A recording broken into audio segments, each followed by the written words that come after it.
السلام عليكم ورحمة الله وبركاته. إن الحمد لله نحمده ونستعينه ونستهديه ونستغفره ونعوذ بالله من شرور أنفسنا ومن سيئات أعمالنا. من يهده الله فلا مضل له ومن يضلل فلا هادي له. أشهد أن لا إله إلا الله وحده لا شريك له وأشهد أن محمدا عبده ورسوله.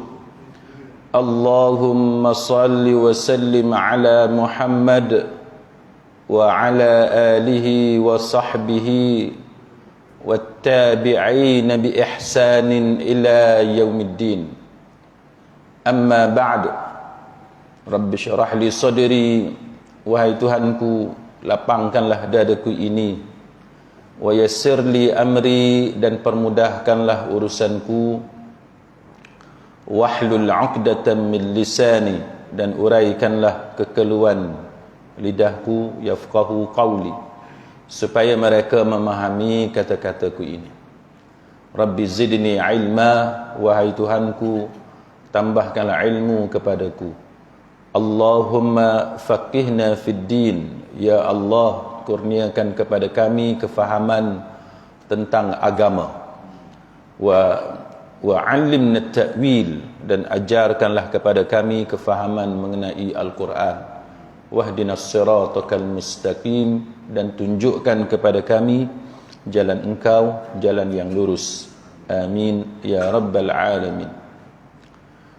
Saudara-saudari, sahabat-sahabiah, muslimin muslimat, mudah-mudahan kita semua pada pagi ini dirahmati dan diberkati oleh Allah Subhanahu wa taala. Tajuk kita pada pagi ini ialah berkenaan dengan syurga Allah Subhanahu wa taala. Syurga Allah adalah cita-cita kita semua. Syurga Allah adalah destinasi terakhir kita semua sebagai orang yang beriman. Mudah-mudahan insya-Allah. Dan kita percaya tidak ada orang yang tidak mahu memasuki syurga Allah. Al-Quran menceritakan kepada kita bahawa syurga adalah menjadi cita-cita para anbiya. Nabi pun dalam doa-doa mereka, Allah Subhanahu wa taala menunjukkan kepada kita memang, termasuk Nabi Ibrahim alaihissalam dalam doanya memang meminta syurga. Contohnya dalam surah Asy-Syu'ara ayat yang ke-85. Allah Taala berfirman menceritakan doa Nabi Ibrahim alaihissalam. A'udzu billahi minasyaitonir rajim. Waj'alni min warathati jannatin na'im, dan jadikanlah aku termasuk di kalangan orang yang mewarisi syurga yang penuh dengan kenikmatan. Jadi ini menunjukkan kepada kita bahawa antara perkara yang kita perlu minta kepada Allah adalah syurga. Dalam banyak-banyak benda yang kita minta dalam doa kita, sama ada doa kita itu berkaitan dengan urusan dunia kita, kan, apa-apa masalah atas dunia, dan juga selain daripada apa yang berkaitan dengan hari akhirat, maka dalam tu hendaklah ada doa meminta syurga Allah Subhanahu wa taala. Dan kita belajar dalam Al-Quran bagaimana Allah Taala menguji Nabi Ibrahim alaihissalam. Kita tahu bagaimana Ibrahim yang bergelar sebagai Khalilur Rahman, Khalilullah, dia adalah orang yang dikasihi, kekasih Allah Subhanahu wa taala. Dia sangat cinta kepada Allah Subhanahu wa taala. Kecintaan dia kepada Allah berhadapan dengan pelbagai dugaan yang Allah Ta'ala takdirkan berlaku ke atas Nabi Ibrahim alaihissalam. Kita belajar bagaimana Ibrahim alaihissalam dilemparkan dalam api yang besar. Bagaimana Ibrahim alaihissalam berbalah dengan ayahnya, kan, diusir, dihalau oleh ayahnya. Bagaimana Ibrahim alaihissalam diusir dari tanah air dia, kampung negeri dia sendiri. Kita ni setakat kena remove daripada grup WhatsApp pun dah bergaduh dah, kan? Tak payah nak bergaduh, tak payah nak apa. Kalau kita tengok Ibrahim alaihissalam, itulah yang berlaku kepada nabi-nabi Allah, diusir daripada kampung, dari kampung halaman mereka. Bagaimana Ibrahim alaihissalam, walaupun dia seorang yang berdoa supaya dia dimasukkan dalam syurga, tapi Allah Ta'ala takdirkan bagaimana dia harus berpisah dengan isterinya Hajar dan anaknya Ismail alaihissalam. Bagaimana Ibrahim alaihissalam diuji oleh Allah Ta'ala dengan perintah untuk mengorbankan anaknya Ismail. Semuanya ini menunjukkan kepada kita bahawa cinta itu memerlukan kepada pengorbanan. Kita perlu ada pengorbanan.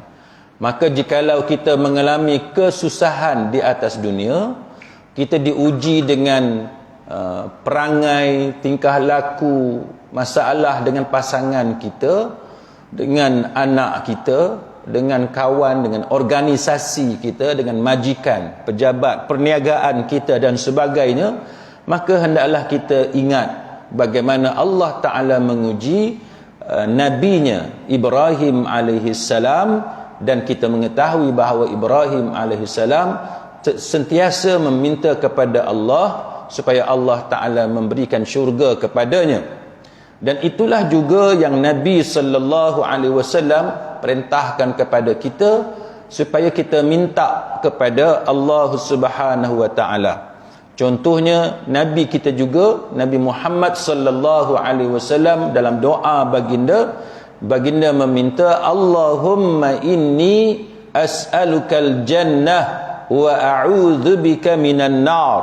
Ya Allah, sesungguhnya aku meminta kepadamu akan syurga, dan aku meminta perlindungan kepadamu daripada api neraka. Dan Nabi juga mengajar kepada kita, bila kita minta kepada Allah, jangan lupa minta syurga Firdaus, minta syurga yang paling tinggi. Fa idza sa'altumullah, apabila kamu meminta kepada Allah, fas'aluhul firdaus, mintalah dengan Allah akan syurga Firdaus. Dan Nabi bagi tahu sebab apa bila kita minta kepada Allah, kita kena minta syurga Firdaus. Sebab Nabi sebut fa innahu awsatul jannah wa a'lal jannah, dia adalah syurga yang paling tengah dan yang paling tinggi.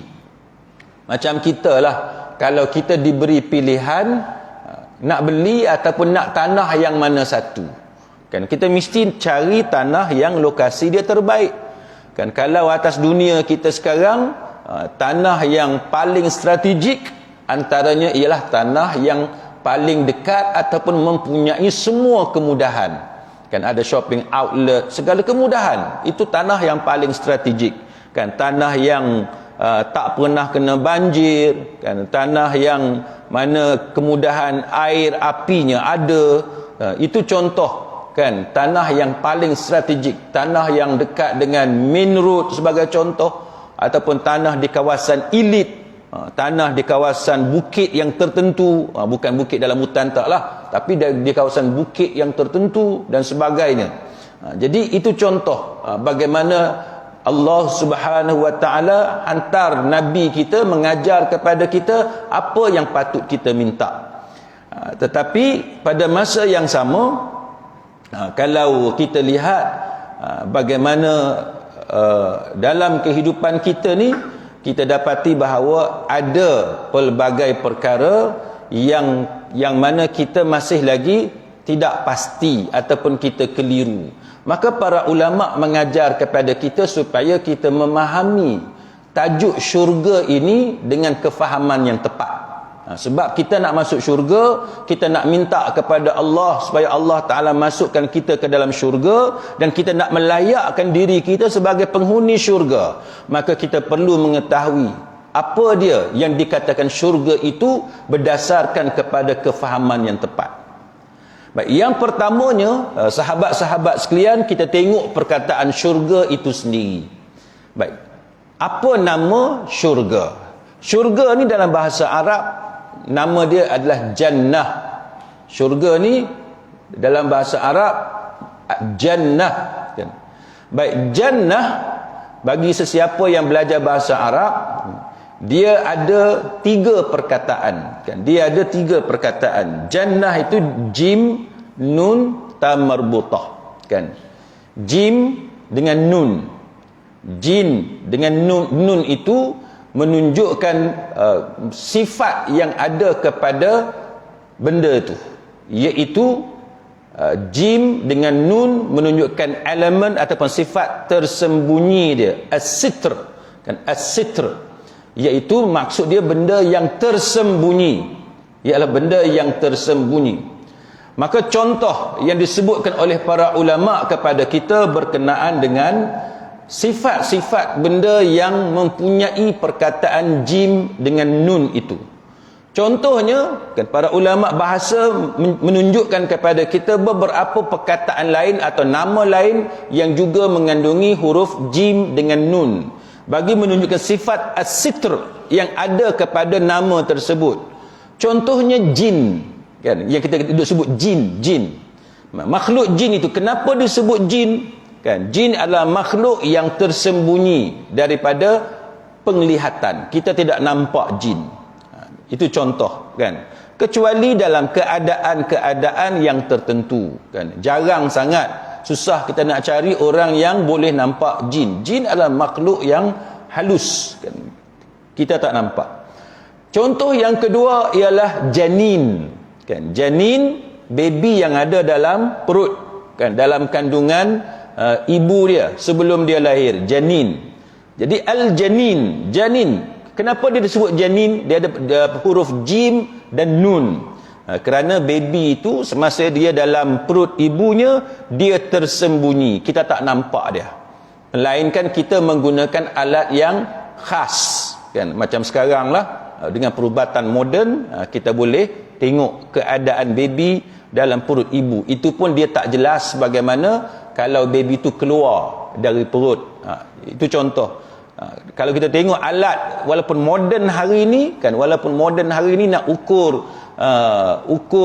size baby, nak ukur kandungan, usia kandungan baby tersebut, tapi kita dapati bagaimana ia tidaklah begitu tepat. Jadi itu menunjukkan bagaimana tersembunyinya yang disebut sebagai janin. Kemudian al-jinan. Jinan ni qalbu, sebab apa? Sebab dia tertutup oleh dada. Dalam tubuh kita ni, dia ada dalam tubuh kita dan kita tidak nampak. Kemudian perkataan seperti jananul lail, gelap gelitanya malam. Ini semua adalah perkataan-perkataan dalam bahasa Arab. Bila dia ada huruf jim dengan nun, maka ulama-ulama bahasa mengatakan benda-benda yang mempunyai huruf jim dengan nun menunjukkan bahawa ianya tersembunyi. Dan syurga memang termasuk dalam perkara-perkara ghaib, yang mana kita sendiri tak pernah melihat syurga tersebut, melainkan makhluk yang dipilih oleh Allah Subhanahu wa taala seperti Nabi kita Muhammad sallallahu alaihi wasallam. Baik. Kemudian yang disebut sebagai jannah, al-jannah, al-jannat. Para ulama mengatakan bahawa fil lughatil arabiyyah, dalam bahasa Arab, bila sebut jannah maksud dia taman. Yang mana taman tu pokok dia lebat daun dia, dan dia seakan-akan menutup apa yang ada di sebalik daun-daun pokok tersebut. Itu sifat yang disebut sebagai taman, yang dalam bahasa Arab disebut sebagai jannah. Jadi kalaulah pokok tersebut ada satu je pokok, dia tak panggil jannah. Dia kena ada banyak pokok dengan rendangnya, dengan lebat dia punya daun dan sebagainya, maka itu disebut sebagai jannah. Bila dia ada daun yang banyak, dia menutup benda-benda yang di sebaliknya, maka itu disebut sebagai jannah. Jadi ini menunjukkan kepada kita bahawa sifat jannah itu, dia adalah satu benda yang ada banyak pokok, dan pokoknya itu melindungi benda-benda yang ada di sebaliknya. Baik. Jadi ini menunjukkan kepada kita bahawa yang disebut sebagai jannah itu dia adalah satu perkara, satu tempat yang disebut sebagai taman. Tetapi kita mengetahui bahawa taman syurga itu dia tidaklah sama sebagaimana taman yang ada di atas dunia kita pada hari ini. Tetapi apa yang penting kita mengetahui bahawa yang disebut sebagai syurga itu dia adalah yang disebut sebagai taman. Dan syurga ini dia ada banyak nama. Dan dia ada banyak nama dan dia ada sebab-sebab yang tertentu bagi menggambarkan sifat yang ada pada taman, pada syurga tersebut ataupun taman tersebut. Sebagian ulama mengatakan bahawa namanya itu sendiri bagi menunjukkan nikmat yang ada pada dia, yang menunjukkan keindahan dia, kecantikan dia dan kebahagiaan yang ada dalam syurga. Kalau tuan-tuan pergi ke negara, contohnya di England kan, kubur tu dia buat jadi taman. Kubur dia buat jadi taman. Dengan pokok bunganya, dengan pokoknya, dengan susunannya, dia buat bagi cantik. Jadi siapa-siapa yang nak pergi taman, maka antara tempat, kalau di England tu, dia pergi ke tanah perkuburan. Mana dia ada kubur dan dia ada taman. Macam kita ni, kita tengok banyak tempat yang ada yang terjaga kuburnya dan ada yang tidak terjaga kuburnya. Kalau kita di Kepala Batas ni, kita pergi dekat Vision Park kan. Kita pergi kat Vision Park, dia ada tasiknya, dia ada tempat jogging dan sebagainya. Tempat yang disebut sebagai taman, yang mana bila taman ni tempat orang berehat, tempat orang piknik kan. Itu yang disebut sebagai taman kalau mengikut bahasa kita. Jadi bila dia kata syurga itu adalah satu yang disebut sebagai jannah ataupun syurga itu disebut sebagai taman, maka dia adalah tempat kebahagiaan. Tempat kita menikmati benda-benda yang cantik, benda-benda yang indah. Maka sebab tu nama dia jannah kan. Dalam bahasa kita sebut sebagai taman. Yang keduanya, syurga juga disebut sebagai Darussalam. Allah Ta'ala berfirman dalam surah Al-An'am ayat 127, lahum darussalam inda rabbihim wa huwa waliyuhum bima kanu ya'malun. Bagi mereka disediakan Darussalam, iaitu syurga pada sisi Tuhannya, dan dialah pelindung mereka disebabkan oleh amal-amal saleh yang selalu mereka kerjakan. Jadi Allah Ta'ala guna perkataan Darussalam. Syurga tu Darussalam. Dalam surah Yunus ayat 25, wallahu yad'u ila darissalam wa yahdi man yasha' ila siratim mustaqim. Allah Ta'ala menyeru manusia ke Darussalam, yakni syurga, dan menunjukkan kepada orang yang dikehendakinya kepada jalan yang lurus, yakni Islam.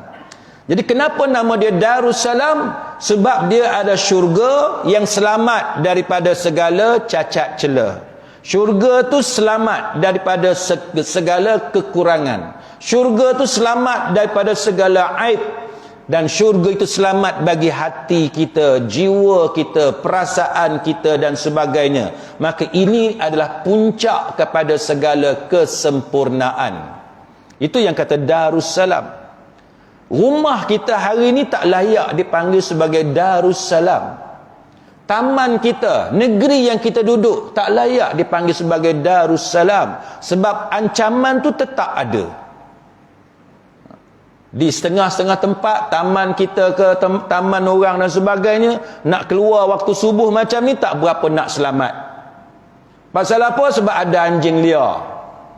Ada anjing liar. Kadang-kadang keluar waktu subuh macam ni, takut terserempak dengan orang jahat.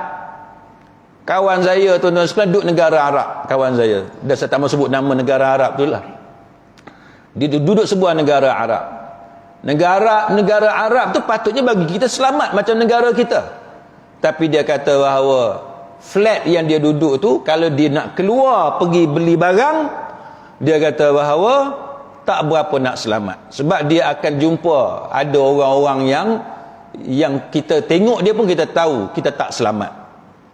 Maknanya apa? Maknanya walaupun kita duduk di tempat kita, satu negara yang bagi kita dia adalah satu negara yang selamat, tapi bila kita berada di sana kita tahu yang kita tidak begitu selamat. Jadi syurga disebut Darussalam, negara yang satu tempat, satu negeri, tempat yang penuh dengan nikmat yang kita tak perlu bimbang. Hari ini kalau suami, contohnya tuan-tuan sekalian, dia kahwin dua, kan, dia boleh bila-bila masa, kalau isteri dia tahu dia kahwin dua, dia mungkin kena diserang oleh asid, dia mungkin akan dipotong kemaluan dia. Macam-macam kita baca dalam media, kan, perbalahan suami isteri.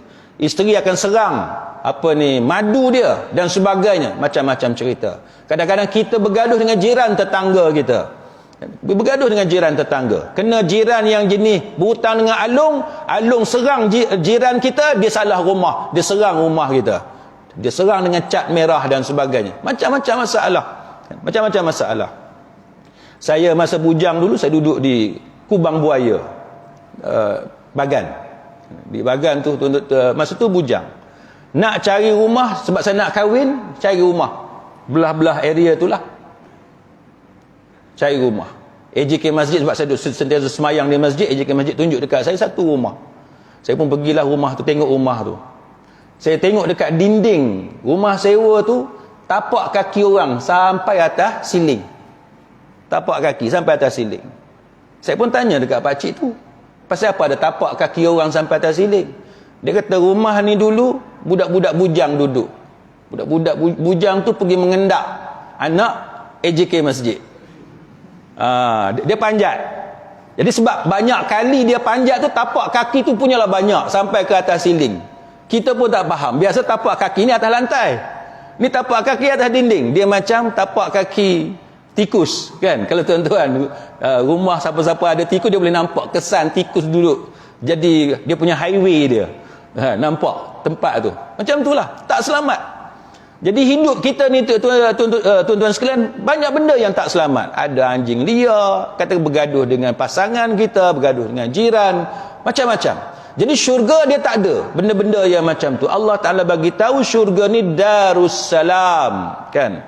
Kita duduk di rumah kita kalau tak pasang grill, tuan-tuan sekalian, boleh tak pasang grill? Tak boleh. Berapa banyak tempat kita hari ni gated, guarded. Dah lah gated, guarded lagi. Pasal apa gated? Pasal apa guarded? Pasal apa kena ada pagar? Kenapa kena ada gate yang dikawal dan sebagainya? Kerana kita bimbang keselamatan kita, kan? Di taman kita berapa banyak kes, di taman orang lain pun berapa banyak kes. Datang semayang dekat surau, motor hilang kat rumah, orang masuk, rosakkan auto gate, kan? Kereta kena pecah dan sebagainya. Itu menunjukkan bahawa kita tak selamat. Maka Allah Subhanahu wa ta'ala bila dia sebut tentang syurga, dia sebut Darussalam, sebab sifat salam itu ada pada syurga, tapi yang mana tidak ada pada tempat kediaman kita. Jadi ini menunjukkan kepada kita bagaimana Allah Subhanahu wa ta'ala menceritakan kepada kita tentang sifat yang ada pada syurga itu. Dan kemudian orang yang berada dalam syurga itu, salam penghormatan dia ialah wa tahiyyatuhum fiha salam, dan salam penghormatan mereka, yakni penghuni syurga, adalah salam. Wal malaikatu yadkhuluna alaihim min kulli babin salamun alaikum bima sabartum. Manakala malaikat-malaikat masuk ke tempat mereka dari semua pintu sambil mengucapkan salamun alaikum bima sabartum, keselamatan ke atas kamu wahai penghuni syurga di atas kesabaran kamu. Ini antara benda yang kena ada pada penghuni syurga, iaitu sabar. Hidup atas dunia ni tuan-tuan sekalian, kalau kita ada sabar, maka sabar kita itulah yang membawa kita ke syurga Allah Subhanahu wa ta'ala. Sabar dengan perangai anak-anak, sabar dengan perangai suami, sabar dengan perangai isteri. Hujjatul Islam Al-Imam Al-Ghazali rahimahullahu ta'ala, dia mengatakan bahawa antara ujian Allah ke atas para walinya ialah dengan leteran isteri dia.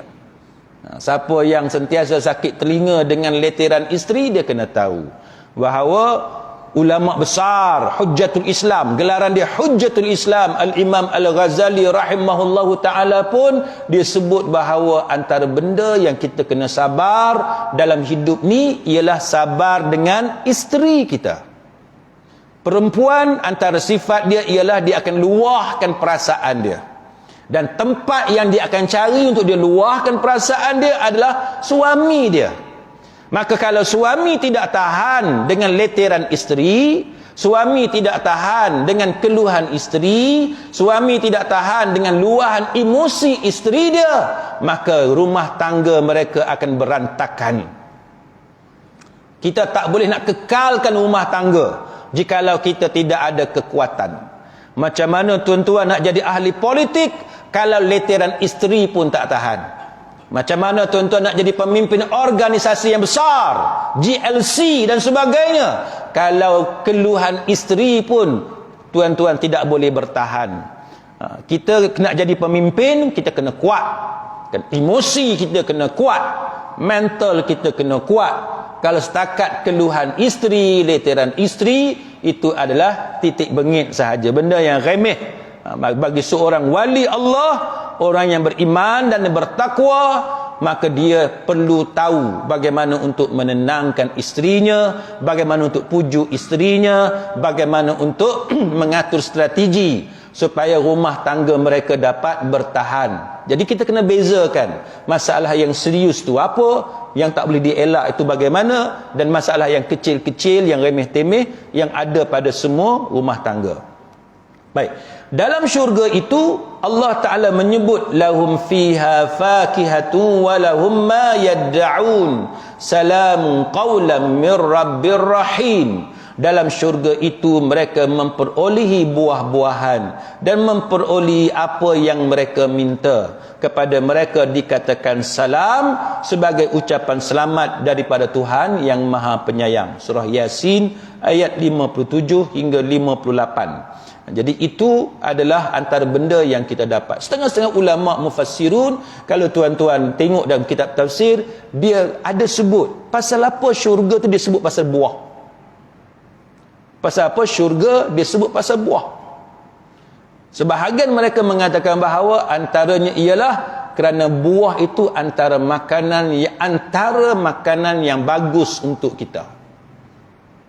Atas dunia ni, yang akhirat tu cerita lain. Atas dunia pun buah antara benda yang bagus untuk tubuh kita.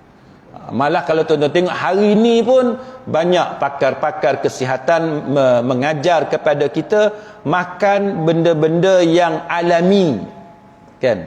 Jangan elakkan atau kurangkan proses food ataupun fast food dan sebagainya. Ambil benda-benda yang alami, kan, benda yang tak diproses. Proses pun proses yang ringkas tu tak apalah. Jadi itu contoh, kan, apa yang disebut oleh para ulama. Dan sebahagian mereka mengatakan bahawa bila sebut syurga Firdaus, syurga yang paling tinggi itu, dia kata Firdaus, di sisi mufassirun mereka mengatakan bahawa tidak dinamakan Firdaus kecuali kerana dia penuh dengan buah anggur. Kerana dia penuh dengan buah anggur. Jadi itu antara nama-nama yang ada pada syurga. Selain daripada itu, syurga juga dinamakan dengan Al-Husna.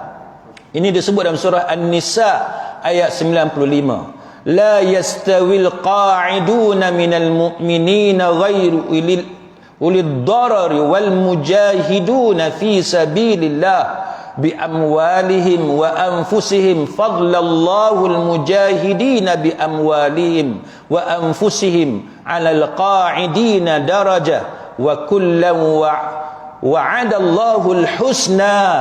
Tidaklah sama antara mukmin yang duduk yang tidak ikut berperang, yang tidak mempunyai keuzuran, dengan orang-orang yang berjihad pada jalan Allah dengan harta mereka dan jiwanya. Allah Ta'ala kata tak sama orang beriman yang duduk tak keluar perang, berbanding dengan orang yang beriman yang berjihad fi sabilillah dengan harta dia korbankan, dia infak, dia belanjakan harta dia korbankan jiwa dia, tak sama. Dan Allah Ta'ala lebihkan orang-orang yang berjihad dengan harta dan jiwanya atas orang yang duduk saja-saja tak keluar perang itu dengan satu darjat. Allah Ta'ala angkat dengan satu darjat kepada masing-masing mereka itu. Allah Ta'ala janjikan pahala yang baik, al-husna, yakni syurga. Dan Allah melebihkan orang-orang yang berjihad ke atas orang yang duduk dengan pahala yang besar. Dia beza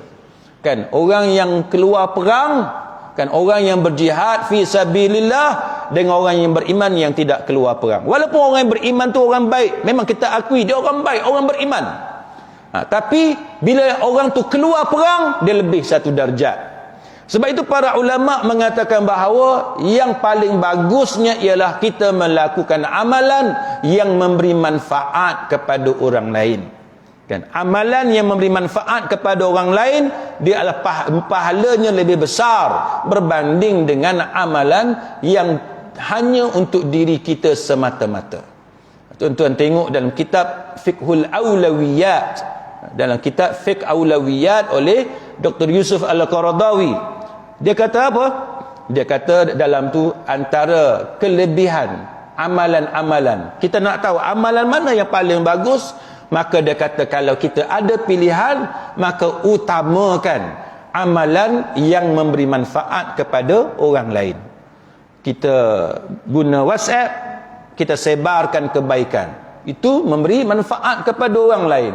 Kita jumpa hadis yang boleh kita share dengan orang, kita sebarkan, kita share kan, hadis-hadis, ayat Quran dan sebagainya, kita share, memberi manfaat kepada orang lain. Kita ada kepakaran tertentu, kita ajar orang, kita kongsi ilmu kita dengan orang lain, maka itu adalah kelebihan yang ada kepada orang yang memberi manfaat kepada orang lain.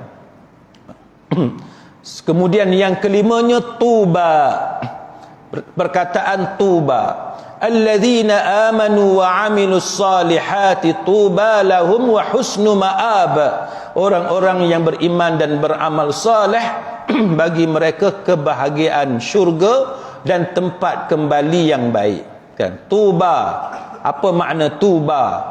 Tuba itu sebahagian ulama dia kata tuba maknanya kebahagiaan yang Allah Ta'ala bagi, itu adalah nama syurga, sebagaimana yang diriwayatkan daripada Ibnu Abbas kan, Ikrimah dan Mujahid. Dia kata tuba itu nama syurga, dan makna tuba kan, makna tuba yang terbaik bagi mereka, dan juga makna itu juga merujuk kepada kegembiraan dan juga kebahagiaan. Satu lagi yang disebut sebagai syurga itu darul muqamah kan, darul muqamah, alladzina ahallana daral muqamah min fadlihi la yamassuna fiha nasabun wa la yamassuna fiha lughub. Surah Fatir ayat 35, yang menempatkan kami dalam tempat yang kekal, yakni syurga, dari kurniaannya, di dalamnya kami tidak berasa lelah dan tidak pula berasa lesu. Jadi makna syurga itu tempat tinggal yang mana mereka tidak akan pindah pergi tempat lain selama-lamanya. Dan juga syurga disebut sebagai jannatul ma'wa, ini syurga sebagai tempat tinggal, dan syurga sebagai darul hayawan, iaitu kehidupan. Jadi banyaklah nama-nama syurga yang disebut yang disebut dalam Al-Quran ataupun yang disebut dalam hadis-hadis Nabi sallallahu alaihi wasallam. Kemudian satu lagi perkataan jannatul khuld, jannatul khuld, syurga yang dimasukkan orang-orang yang bertakwa. Apakah sama dengan syurga yang Nabi Adam masuk dulu? Ini antara benda yang dibincangkan oleh para ulama. Dulu Nabi Adam AS masuk syurga. Kita tahu bahawa Nabi Adam AS dipedaya oleh iblis, dan Nabi Adam AS dikeluarkan dari syurganya. Maka soalan sekarang ini ialah, adakah syurga yang Nabi Adam masuk dulu, yang kita akan masuk ni nanti insya-Allah, adakah sama dengan syurga yang Nabi Adam AS masuk dahulu? Rupa-rupanya tuan-tuan, para ulama berbeza pendapat. Sekurang-kurangnya ada dua pendapat di kalangan para ulama yang kata syurga Nabi Adam tu sama ataupun tak sama dengan syurga yang kita orang Islam akan masuk nanti, insya-Allah. Dan pendapat yang pertama mengatakan bahawa syurga Nabi Adam dengan syurga yang kita akan masuk nanti, insya-Allah, adalah syurga yang berbeza. Itu pendapat yang pertama. Syurga yang berbeza. Kenapa berbeza? Kerana perkataan jannatul khuld yang Allah Ta'ala gunakan dalam Quran. Jannatul khuld. Apa makna jannatul khuld? Iaitu syurga untuk orang yang bertakwa, yang mana tidak ada lagi pengharaman sebagaimana pengharaman yang dikenakan kepada Nabi Adam alaihissalam. Sebab itu dia berbeza. Dia tak sama dengan syurga yang orang beriman macam kita ni yang akan masuk nanti. Dia tak sama. Nabi Adam dulu dengan Hawa, Allah Ta'ala bagi tahu, la taqraba hadhihi syajarah, jangan kamu mendekati syajarah hadhihi syajarah, pokok ni kan, pokok yang iblis kata pokok yang kekal abadi, syajaratul khuld, pokok yang kekal abadi. Kita nanti tuan-tuan sekalian, insya-Allah bila kita masuk syurga, tidak ada pengharaman, tidak ada pengharaman. Maka ini antara alasan ulama yang kata tak sama, dua syurga yang tidak sama. Tetapi pendapat ini adalah pendapat minoriti, segelintir sahaja ulama yang kata tak sama. Manakala majoriti, jumhur ulama berpendapat bahawa syurga yang kita akan masuk nanti adalah syurga yang sama yang dahulu datuk kita Nabi Adam alaihissalam masuk ke dalamnya. Kenapa? Sebabnya ialah dalam hadis Nabi sallallahu alaihi wasallam bagi tahu, yajma'ullahu tabaraka wa ta'ala an-nas, Allah Ta'ala tabaraka wa ta'ala mengumpulkan manusia, fayaqumul mu'minun hatta tuzlafa lahumul jannah, maka orang-orang beriman berdiri hingga syurga didekatkan kepada mereka. Fayatuna Adam, lalu mereka datang kepada Nabi Adam alaihissalam. Lalu mereka berkata, fayaqulun ya abana, wahai ayah kami, mintalah agar syurga dibukakan untuk kami. Maka Adam berkata, bukankah yang keluarkan kamu dari syurga tidak lain melainkan kesalahan ayah kamu Adam alaihissalam? Jadi ini antara nas yang dibawa oleh para ulama, jumhur ulama, untuk mengatakan bahawa syurga tu syurga yang sama, bukan syurga lain, syurga yang sama. Dan dengan sebab itulah Nabi Musa alaihissalam dia berdebat, berhujjah dengan Nabi Adam alaihissalam. Dan ini disebut dalam salah satu hadis Nabi sallallahu alaihi wasallam, yang mana Nabi Musa berkata, wahai Tuhan, perlihatkan kepada aku Adam, orang yang telah mengeluarkan kami dan dirinya dari syurga. Lalu Allah Ta'ala menunjukkan Nabi Adam kepadanya. Lalu Nabi Musa berkata, engkau Adam bapa kami. Lalu Adam menjawab, benar. Musa berkata lagi, engkaukah orang yang telah ditiupkan roh oleh Allah, diberikan pengetahuan tentang nama segala benda, dan Allah Ta'ala perintahkan malaikat untuk sujud, lalu mereka sujud kepadamu? Nabi Adam jawab, benar. Musa bertanya, lalu apa yang menyebabkan kamu untuk mengeluarkan kami serta dirimu sendiri daripada syurga? Maknanya Nabi Adam kata, kita semua ni, kita semua ni dengan engkau sendiri keluar daripada syurga. Jadi ulama kata itu menunjukkan bahawa syurga yang sama, bukan syurga yang lain. Lalu apa dijawab oleh Adam alaihissalam? Nabi Adam jawab kepada Nabi Musa, lalu kamu sendiri itu siapa? Kan? Lalu Musa menjawab, aku adalah Musa. Adam bertanya, kamukah Nabi di kalangan Bani Israel yang Allah telah mengajak kamu bercakap, berbicara di sebalik tabir tanpa ada perantaraan? Nabi Musa menjawab, benar. Adam bertanya, tidakkah engkau mengerti bahawa itu semua sudah ditentukan oleh Allah dalam kitabnya Al-Lauhul Mahfuz sebelum aku diciptakan, benda yang telah ditakdirkan oleh Allah Ta'ala? Nabi Musa menjawab, benar. Lalu Adam bertanya, lalu kenapa engkau menyalahkanku atas sesuatu yang telah ditentukan Allah sebelum aku diciptakan? Ketika itu Rasulullah sallallahu alaihi wasallam bersabda, Adam mengalahkan Musa. Adam mengalahkan Musa dalam penghujahan itu. Sebab tu kita ni, sahabat-sahabat sekalian, kita jangan duduk kenang-kenang dah benda yang kesilapan-kesilapan lampau. Benda-benda lampau, kalau dia melibatkan dosa, kita bertaubat kepada Allah. Jangan kita duduk bersedih dengan benda-benda lampau sehingga dia membebankan diri kita. Hari ini kalau tuan-tuan panggil atau tuan-tuan berjumpa dengan pakar psikiatris, dengan psikiatris apa semua ni, tuan-tuan boleh tanya macam mana banyaknya pesakit, ramainya pesakit yang ada tekanan pada mental. Kan? Dia buat silap benda-benda yang dulu dan sebagainya, dia ada masalah dan dia tak boleh nak lepaskan diri dia daripada mengingati masalah, dan dia menyalahkan diri dia, sehingga akhirnya dia buat apa pun dalam kepala dia tetap dia ingat kepada kesalahan dia yang lampau, menyebabkan dia tertekan. Jadi kita ni, kita kena belajar menerima takdir Allah, kan? Qaddarallah wa ma syaa fa'al, ataupun qadarullah wa ma syaa fa'al. Kita didik diri kita terima hakikat bahawa itu adalah takdir yang telah ditetapkan oleh Allah Subhanahu wa taala. Baik. Kemudian kalau kita tengok juga syurga ini, banyaklah yang diceritakan kepada kita tentang sifat-sifat yang ada pada syurga. Dan antaranya ialah yang Allah Taala sebut bahawa wahai Adam, ini surah Taha, wahai Adam, sesungguhnya ini adalah iblis, musuh bagi kamu dan bagi isterimu, maka jangan sekali-kali sampai dia mengeluarkan kamu berdua dari syurga. Kan? Faqulna ya Adam inna hadza aduwwul lak, ini adalah musuh kamu, iblis. Kan? Jangan sampai dia keluarkan kamu berdua dari syurga yang menyebabkan kamu menjadi celaka.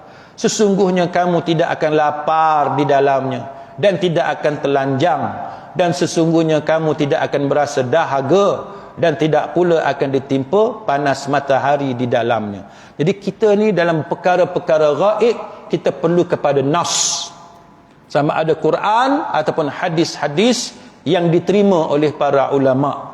Kita tak boleh memandai-mandai cerita pasal syurga. Jadi kalau kita nak tahu sifat yang ada dalam syurga macam mana, tengok apa yang disebut dalam Quran. Quran cerita dalam syurga tidak ada kelaparan. Quran cerita dalam syurga tidak ada telanjang. Kita ada pakaian kita. Dalam syurga kamu tidak akan rasa dahaga. Tidak ada panas. Macam kita sekarang ni, kita pergi tempat-tempat tertentu, dia panas dan sebagainya. Jadi kita kena melihat kepada nas yang ada dalam Quran untuk menceritakan kepada kita tentang perkara-perkara gaib. Dia jangan jadi macam setengah-setengah orang tu, dia membuat dakwaan yang tidak ada dalam Quran, tidak ada dalam hadis, tapi bergantung kepada kasyaf konon-kononnya. Kan? Saya duduk kuliah semalam cerita pasal satu kumpulan tarikat Darqawiyah. Darqawi, dia pecahan, cabang kepada tarikat Syazali di Maghribi. Dia tarikat yang terkenal. Punca kepada setengah-setengah orang kita, tuan-tuan, dia pakai biji tasbih yang besar tu, macam Tok Sami tu, puncanya kerana dakwaan oleh Darqawi. Dakwaan oleh Darqawi. Bila sampai maqam yang tinggi ni, kononnya mereka dapat melihat malaikat-malaikat Allah Ta'ala yang sangat dekat dengan Allah, yang pakai biji tasbih. Yang pakai biji tasbih. Pasal tu tuan-tuan tengok ada setengah-setengah tarikat, dia pergi mana-mana dia pakai tasbih dekat leher dia. Jadi saya sebut kan kepada beberapa orang sahabat yang duk tanya benda-benda macam ni, saya kata, siapa orang yang kita tahu, yang kita pasti dia jumpa dengan malaikat Allah? Yang paling kerap yang tuan-tuan tahu dia jumpa dengan malaikat, siapa dia? berdasarkan nas Quran dan hadis. Siapa dia? Nabi kita Muhammad sallallahu alaihi wasallam. Kalau kita nak cerita lagi yang atas-atas tu, nabi-nabi yang lain. Nabi-nabi yang lain. Kalau kita nak cerita yang belah bawah ni pula, sahabat-sahabat Nabi ni yang paling tahu berkenaan dengan Nabi kita Muhammad sallallahu alaihi wasallam. Tapi orang yang paling dekat dengan malaikat, paling dekat dengan Jibril alaihissalam, yang terima wahyu daripada Jibril, Quran, tuan-tuan, satu Quran kita terima daripada siapa? Daripada Nabi kita Muhammad sallallahu alaihi wasallam. Siapa yang sampaikan kepada Nabi? Siapa yang jumpa dengan Nabi untuk bawa wahyu Allah Taala ini? Jibril alaihissalam. Malah dalam peristiwa Isra dan Mi'raj dan dalam banyak kejadian, Nabi kita dipertontonkan, ditunjukkan akan malaikat-malaikat Allah. Masa perang pun Nabi nampak malaikat. Banyak kejadian Nabi nampak malaikat. Tapi kenapa tidak ada satu sekali pun, tidak pernah sekali pun Nabi nampak malaikat pakai biji tasbih dekat tengkuk? Pasal apa? Tak pernah ada Nabi kita Muhammad sallallahu alaihi wasallam melihat malaikat pakai biji tasbih dekat tengkuk. Tiba-tiba datang satu ajaran tarikat mana entah yang kita sebut tadi, Darqawiyah. Puak-puak Darqawiyah ini membuat dakwaan. Maka siapa yang masuk kumpulan tarikat mereka, siapa yang masuk sahaja, maka disuruh pakai biji tasbih di atas tengkuk. Sedangkan itu adalah amalan sami-sami agama lain. Bukan pakaian Nabi kita, bukan pakaian sahabat-sahabat Nabi. Kalau kita nak kata zuhud, takkanlah kita lebih zuhud daripada Nabi. Takkanlah kita lebih zuhud daripada sahabat-sahabat Nabi. Kalau kita kata itu cara untuk menundukkan nafsu supaya boleh masuk syurga yang kita bincang ini, takkanlah sahabat Nabi, dia tidak zuhud, dia tidak dapat menundukkan nafsu sehingga kan lupa untuk bagi tahu kepada kita pentingnya memakai biji tasbih dekat leher, dekat tengkuk. Jadi ini adalah dakwaan-dakwaan yang tidak dapat disokong dengan hujah yang betul. Mudah-mudahan sahabat-sahabat sekalian, kita semua kan pada pagi ini dirahmati oleh Allah Subhanahu wa taala, dan Allah taala memasukkan kita dalam golongan yang layak memasuki syurga Firdaus, syurga yang tertinggi di sisi Allah Subhanahu wa taala. آمين يا رب العالمين والله أعلم. أقول قولي هذا وأستغفر الله العظيم لي ولكم والسلام عليكم ورحمة الله وبركاته. سبحانك اللهم وبحمدك أشهد أن لا إله إلا أنت أستغفرك وأتوب إليك.